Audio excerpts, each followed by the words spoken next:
a ò fi ọ nílùú òun dárin. Ẹ sọ fún mi, ta ló fẹ́ bá kọ́?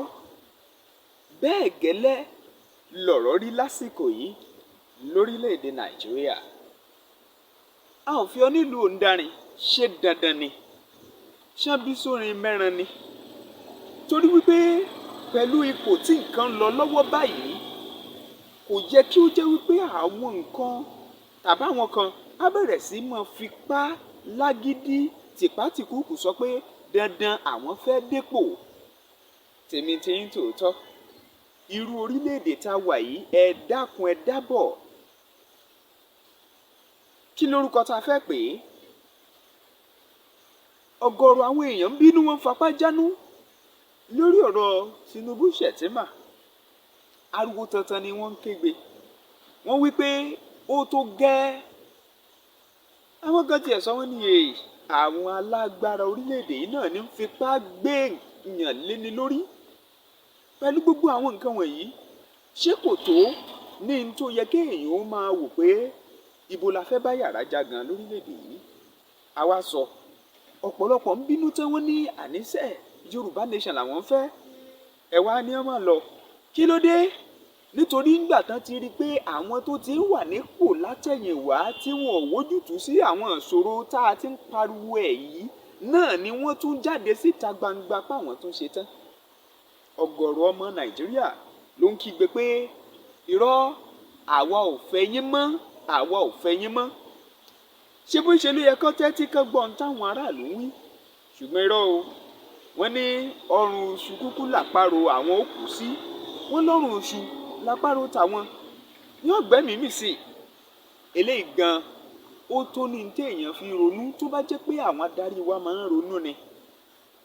Màá tún fi fídíò kan hàn yín lórí ohun tí wòlíì kan sọ, ìránṣẹ́ Ọlọ́run kan tó sọ. Ẹ gbọ́ láìpẹ́ jọjọ.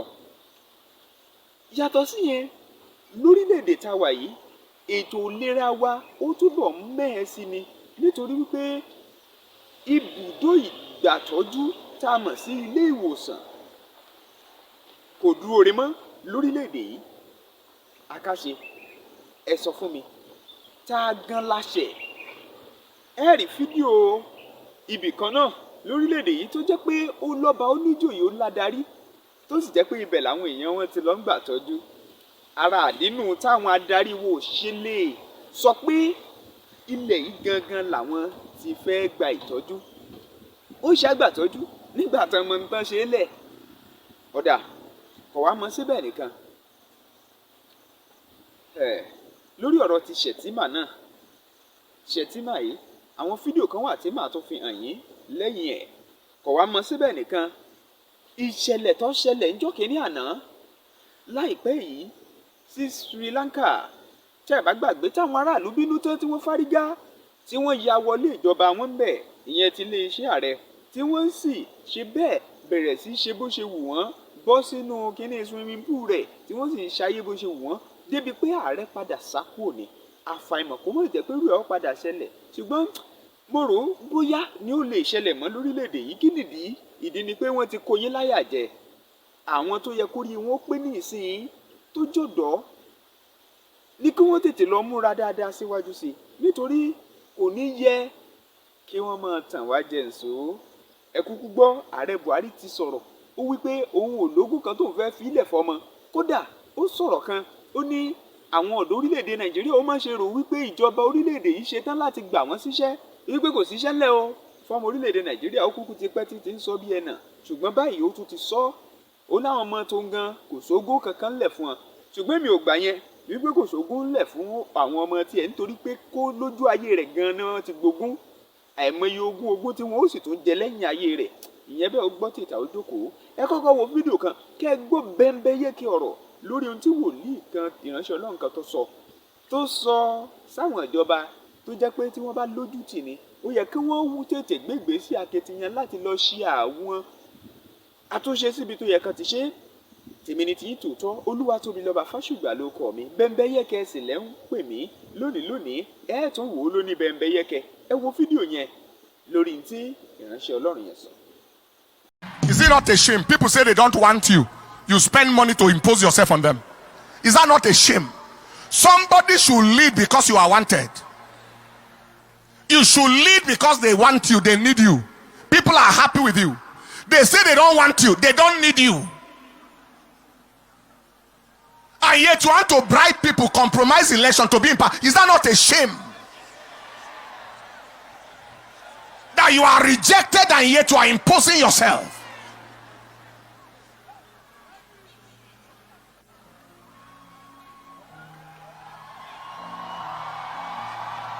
They don't need you, they don't want you. Clear out. Don't contest at all. Don't rig to lead. Don't kill to come into power. Let them need you. It's the people you are leading. It's the people who are that you are leading that should determine whether they want you. And as I speak now, let nobody be quiet anymore. Anybody you are, whether you are a pastor, anything you are, let nobody be quiet anymore. From everywhere, let people come out. Don't be a coward anymore.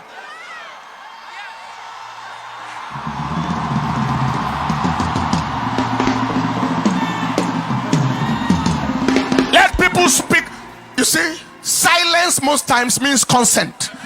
If you are silent about evil, it means you are in agreement with that evil. You must not agree to be silent anymore. Whenever the occasion demands, you speak with audacity, with authority. Evil shall not rule our land. Evil, the same set of people who rule the land, misrule the land, destroy the land, are presenting themselves for leadership. That devil is a bastard liar.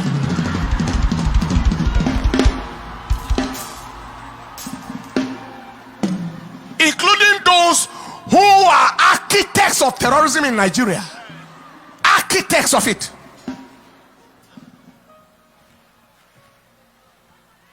If you have understanding, you will understand what I'm talking about. Those who are architects. Coming out. Say they want to be. It won't happen under God's watch. And it will not happen under the watch. It will never happen. Something must give way, and it is evil that will give way. Mo ti sọ lẹ́ẹ̀kan wípé ara nǹkan tó ń jẹ́ kí àwọn aráàlú ó máa bínú pààtó fẹ̀yìn mọ́ ó ní àwọn nǹkan tẹ́ ẹ̀ pèsè fáwọn aráàlú. Kò sóhun ìgbáyégbádùn kankan olókan tá a lè sọ pé wọ́n ṣe tó nítumọ̀ tó jẹ́ lájorí. Ṣe bẹ́ẹ̀ kúkú rí fídíò kan tó wà tí mo fẹ́ kẹ́ ẹ wò tó ní ṣe pẹ̀lú ilé ìwòsàn kan lórílẹ̀‐èdè Nàìjíríà. Tẹ́ ẹ bá rí ẹ̀rín yóò kọ́kọ́ máa pa yín, inú yín yóò sì tún máa bàjẹ́ pẹ̀lú ẹ̀ wípé irú orílẹ̀‐èdè báyìí gangan láti bára wa. Ẹ dákun, ibo la ti ń ṣì í. Ṣáájú kẹ́ tó wo fídíò náà, mo rí pé ẹ̀ ń gbádùn Ìkànnì Bẹ́mbẹ́yẹ́kẹ́. Ẹ wá farabalẹ̀ bẹ́ẹ̀ ṣe ń gbádùn Ìkànnì Bẹ́mbẹ́yẹ́kẹ́ láti máa subscribe sí Ìkànnì Bẹ́mbẹ́yẹ́kẹ́ lójú òpó YouTube yín lóní Bẹ́mbẹ́yẹ́kẹ́. Ẹ tẹ̀ ẹ́ síbẹ̀. Tẹ́ bá ti subscribe sí Bẹ́mbẹ́yẹ́kẹ́ TV, ẹ rí lẹ́gbẹ̀ẹ́ subscribe notification bell kan wà ńbẹ̀.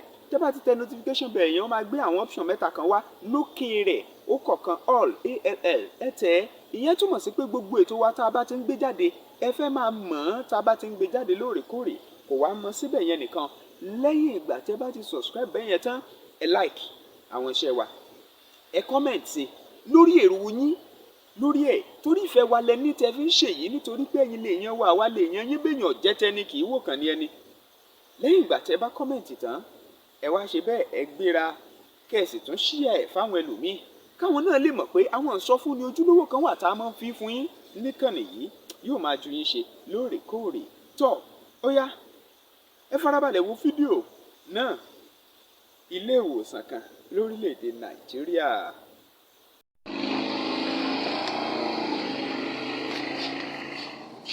Hello.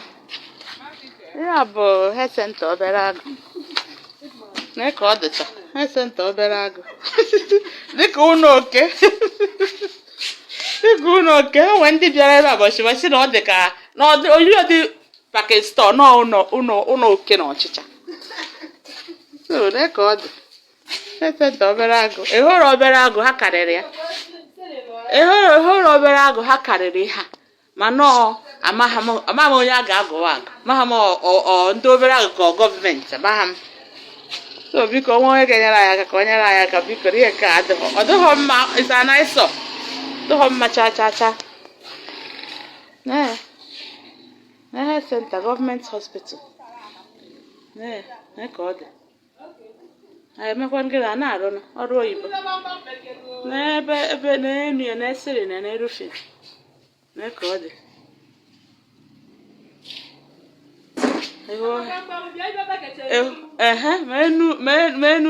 enu sịrị na-esịrị ha ọ na-ada anyị na-anọrọ ụbọchị anyị ma nwa ọfụ a nọ ebe a ofu sịrị na-ada Chineke mere m ebere bụ na ekwuse mbebi n'enu bed ya ọ bụrụ na ọ bụghị ya ọ ga-adakwasa nwa ahụ mana a ga-emekwa ndị na health center obere agụ obere agụ 5 villages called 7 self ha emeziwo ihe ha na-azakwa obere agụ aza nnukwu agụ na hospital ha. Ó dáa náà mo wá fẹ́ kẹ́ farabalẹ̀ lẹ́yìn ìgbà tẹ́ ti wò yẹn ó pa yín lẹ́rìn kéèké àbí ẹ rí wípé ojú ohun tó bani nínú jẹ́ lórílẹ̀‐èdè tó lọ́ba tó níjòyè tó wá jẹ́ wípé ètò ìlera àtúnríṣe a sì ń yáwó kún owó à ń ṣe gbá à ń ṣàwo ẹ dákun kí lè rìnà. ìyẹn bẹ́ẹ̀ mo tún fẹ́ fún yín ní fídíò kan wò eléyìí gangan bẹ́ẹ̀ ń bẹ́ yẹ kí ọ̀rọ̀ kúnú ẹ̀ gbọ́n táwọn lámèyí tó àwùjọ kan sọ lórí ọ̀rọ̀ Shettima àti Tinubu tó ń ta àwọn olóṣèlú wa gbogbo ta lórílẹ̀‐èdè Nàìjíríà àti ipò táwọn ọmọ orílẹ̀‐èdè Nàìjíríà wà lásìkò yìí tó jẹ́ pé ó ń bani nínú jẹ́ jọjọ ẹ fara yín balẹ̀ o dáadáa nígbà tẹ́ bá wo fídíò náà lẹ́yìn ìgbà náà tẹ́ bá wo fídíò náà tán ẹ kọ́mẹ̀ntì sábẹ́ rẹ̀ lọ́wọ́ kan náà kẹ́ ẹ jẹ́ ká mọ èrò yín lẹ́yìn ìgbà tẹ́ bá ti subscribe sí Bembeyeke TV lẹ́gbẹ̀ẹ́ subscribe yẹn rí aago kan notification bell là ń pè é tẹ́ bá ti tẹ̀ ẹ tẹ option all tó wà lókè ìyẹn ni pé gbogbo ètò wa tá à ń gbé jáde fún yín ẹ fẹ́ máa tẹ̀lé wa lóòrèkóòrè tó ń tàwọn ìròyìn eléyìí tá a máa mú wá níkànnì Bembeyeke tó ẹ farabalẹ̀ kẹ́ wo àrò àwọn lámèyí tó àwùjọ yìí nígbà tí wọ́n sọ̀rọ̀ wọ́n ní wípé ijó tó bá káni lára òun là á dé kúkú jó. My opinion on this is, with this decision, you've split the country down the middle. The APC has split this country down the middle. What you're saying invariably is that there's nothing wrong with a Christian-Christian ticket, or a South-South ticket, or a North-North ticket. That's what you're saying. And that's why, if you sample the opinions of Nigerians, they are very angry to a large extent. Openly, I was monitoring radio this morning, and I heard people calling, I'm an APC member, but because of this decision, I am leaving APC. Openly calling on there. Yes, you talked about Daniel Wahala. He's resigned, because what you're saying is that there's no Christian Muslim, there's no Christian Northerner capable enough to be able to run this. What you're saying is that there's no Christian in the North that is capable to be able to run with a candidate. And you see, politicians forget a lot.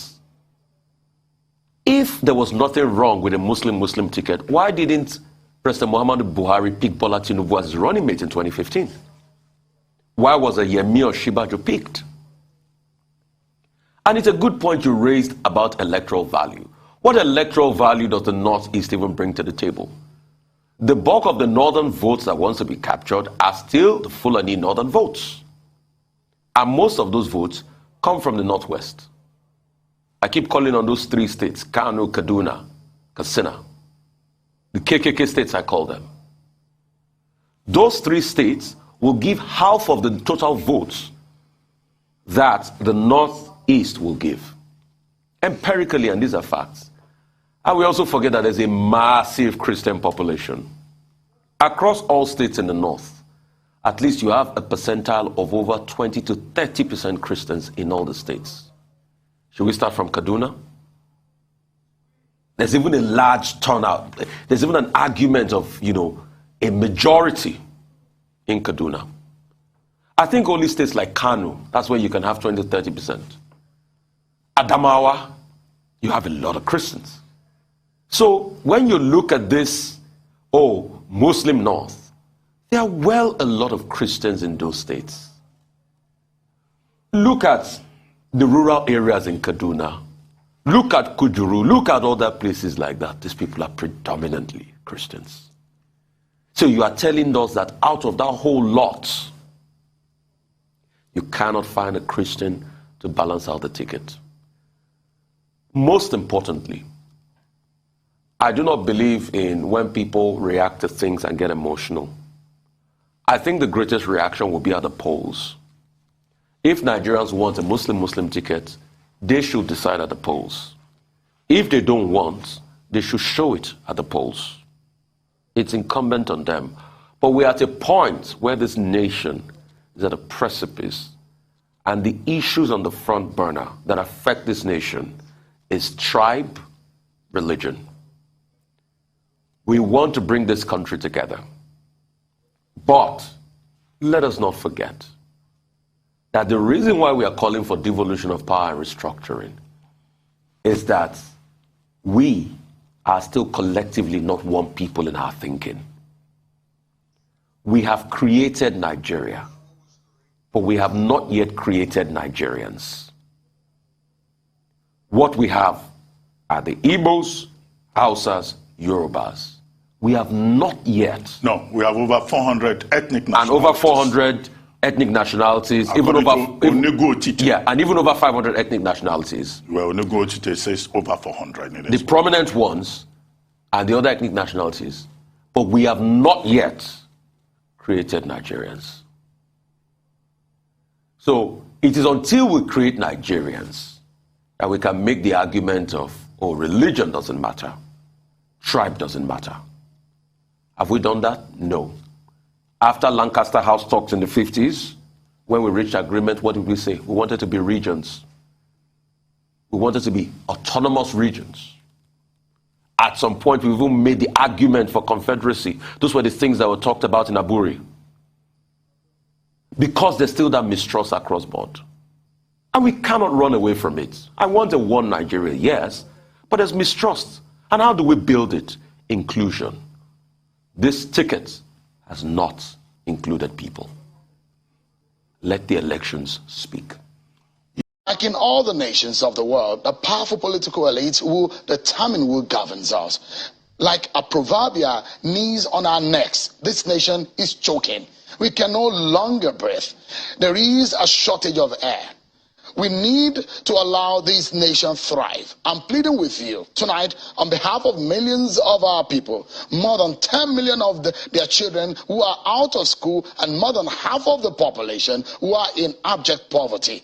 This nation cannot be taken as a private enterprise anymore.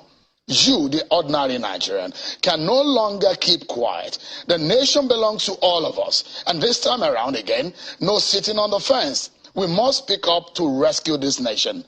The continent of Africa is waiting for its giant to rise up and flourish. That is why 2023 election is a make or mar. Look, this nation cannot make a mistake with the choice of its next leader. It is a must we get it right. If you employ the best hands to run your private companies, we should have the best of us run the affairs of this nation. We must get leadership right, not only at the center, but across the states. Knowledge, crisis management skills, character and integrity, vision and courage to make tough decisions, effective communication skills, ability to unite the nation. Leaders who cannot show these traits cannot be hired. Enough is enough. Nigeria, arise. Vote and vote right. And your time is now.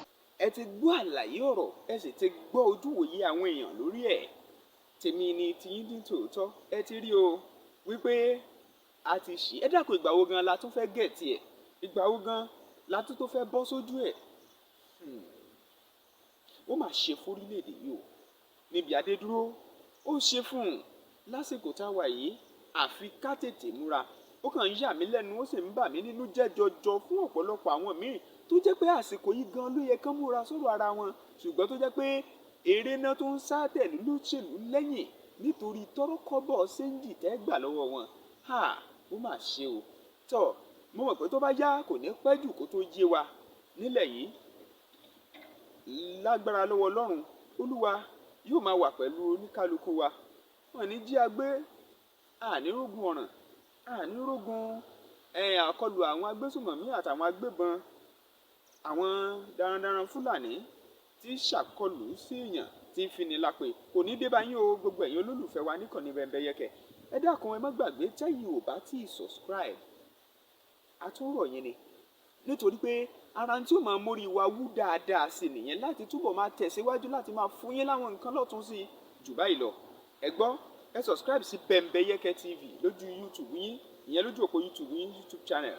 Tẹ́ bá ti subscribe sí Bembeyeke, ẹ rí notification bell kan lẹ́gbẹ̀ẹ́, ẹ tẹ̀ option all, ẹ tẹ̀. Lẹ́yìn ìgbà tẹ́ bá ti tẹ option all yẹn tán, ẹ wá tún like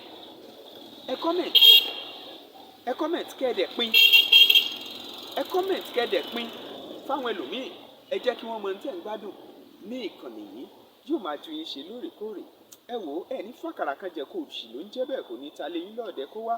Ẹ comment síbẹ̀, ẹ jẹ́ mèrò yín lórí àwọn nǹkan wọ̀nyí. Gbogbo ẹ̀yin tẹ́ ẹ dẹ̀ máa ń comment, la máa ń rí comment yín, ó dẹ̀ máa ń wú wa lórí, inú wa sì máa ń dùn láti tún wo kí tún ni táwọn èèyàn wá ní lọ́kàn. Ẹ ṣeun, yóò máa ju yín ṣe. Ẹ tún máa fojú sọ́nà bọ̀ sí àwọn ìròyìn àtàwọn ìsọfúnni ojúlówó tá a tún padà fi hàn yín láìpẹ́ lórí ipò tí nǹkan tún dé dúró. Ojúlówó ìsọfúnni ni níkànnì Bembeyeke. Olúwatóbilọ́ba Fásùgbà ló kọ mi. Bembeyeke sì ni wọ́n tún ń pè mí lónìí. Ẹ tún ti gbọ́ o, lóní Bembeyeke.